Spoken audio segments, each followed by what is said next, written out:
Hi, I hope everyone's enjoying the process of coming out of lockdown.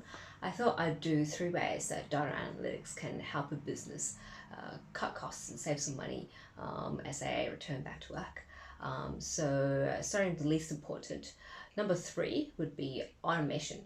Now, I'm sure most of you have heard something about data analytics and automation before, but essentially any places where your data is manually moved from one place to the other, so copying from one spreadsheet to another, moving files from one place to another, manual manipulation, changing columns, deleting rows, all that can be automated pretty easily using a combination of database tools, some Bash or Python scripting, and save your employees a lot of time.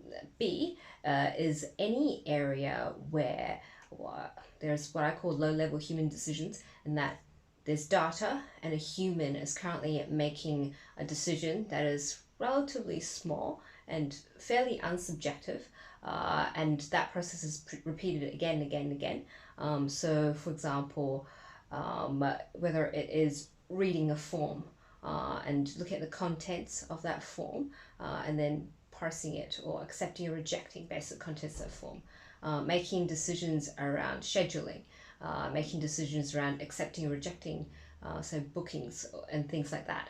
That can be automated using machine learning in a way that is very consistent and works very well for organizations.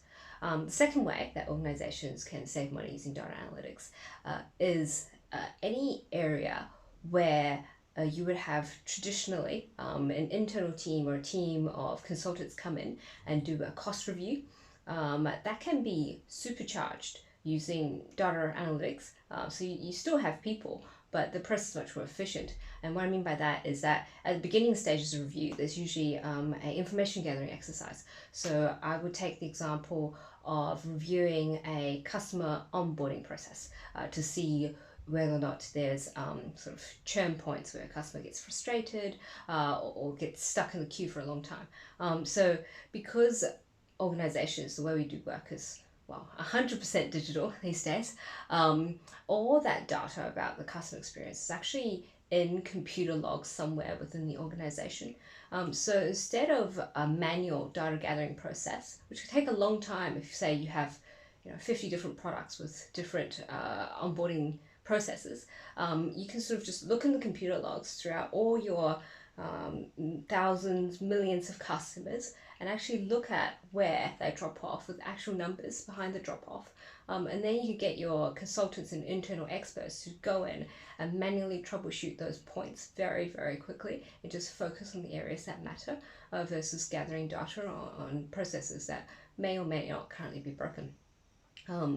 Now, the number one way that data and analytics can save you money is, well, it's a different one, is that the first 2 ways are incremental improvements, right? And that the process already works and you're making incremental improvements that would help your business.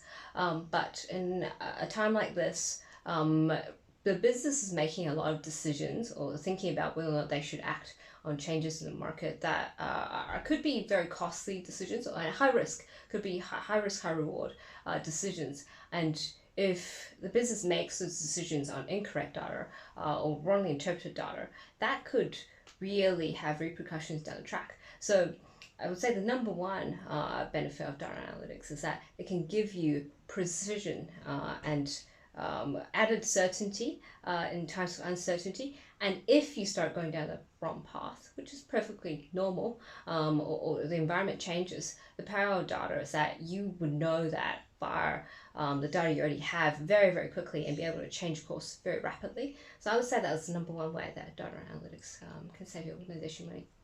Thank you. I'm also doing a 3-part blog with a very talented strategy consultant called Anna Shaw over in New Zealand, and I'll be posting it on my page throughout the next couple of weeks.